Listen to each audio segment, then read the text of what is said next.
Oasis Audio presents A Little Bit Wicked by Kristin Chenoweth. Read for you by Kristin Chenoweth.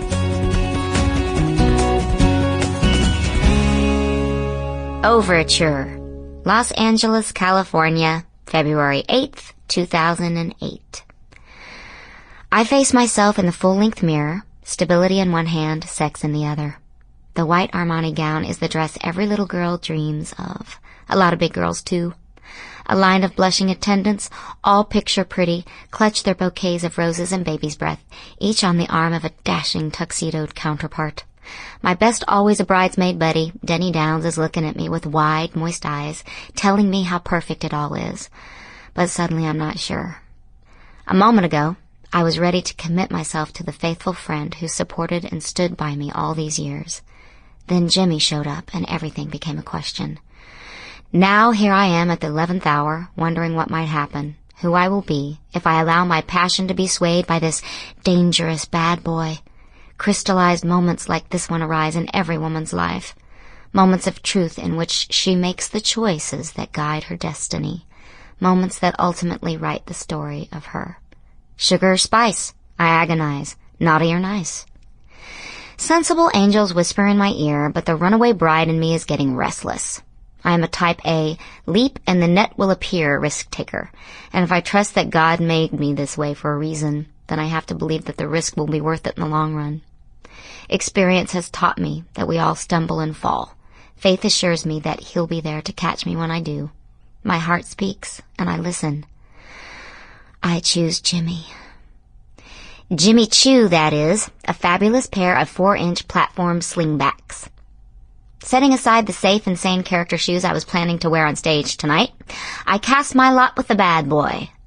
Oh, I know what you're thinking. And yeah, this is not exactly Sophie's choice, but this is Oscar night. I'm about to step out on stage in front of thousands of people. Friends, colleagues, peers, people I hope and dream of working with, plus my parents and everyone else watching the live broadcast on television. People keep reminding me that billions, with a B as in bombastic and boy howdy, yes, billions of people all over the world will be tuned in. Even in the coziest venues, performers can and do get hurt on stage all the time.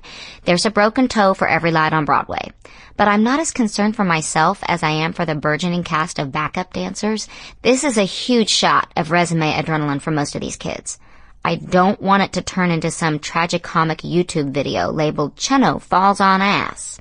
On the other hand, when you're 4 feet 11 inches, you get pretty comfortable in heels. A nice pair of Jimmy Choos never hurt anyone, I tell my friend Denny, but I take the precaution of having the soles rubbered for slip resistance. Faith is fine, but the Lord helps those who help themselves, right? I'll be performing That's How You Know, one of the 3 Oscar-nominated songs written by Alan Menken and Stephen Schwartz for Disney's frothy fairy tale Enchanted. As Tilda Swinton collects the Best Supporting Actress Oscar for Michael Clayton, the backstage cavern turns into an anthill of scurrying crew members preparing for my number, which is being staged in a full-on Broadway showstopper style. Joining me on the sweeping 2-story set is a village-sized cast, including half a dozen dancing brides, niftily accessorized with dancing grooms, quick-stepping waiters, acrobatically inclined construction workers, happy townies, multi-culti mariachis, and, putting us indisputably over the top, a marching band. Against a miniature backdrop of Manhattan, a battalion of gorgeous guys will form sort of a hunk-powered elevator and pass me bodily off an ornate 10-foot-tall bridge. A great song, a magical night, gowned by Armani and travel by Hunkovator. I am in grave danger of thinking it doesn't get any better than this when someone tells me George Clooney is in the front row. I don't ask who else is on the front row. Is there anyone else? George Clooney needs to know that he and I are perfect for each other. We would be instantly matched on eharmony.com. And I can already see us in that ad campaign, oozing adorable, giddily telling the story of our first kiss. Happily ever after. Cue Shaka Khan, roll credits. He's my Mr. Right. The problem is, I'm still in love with Mr. Ryder, a man who's more likely to show up in a Falls on Ass video than an Everlasting Love commercial. Truth be told, eHarmony would not Sample complete. Ready to continue?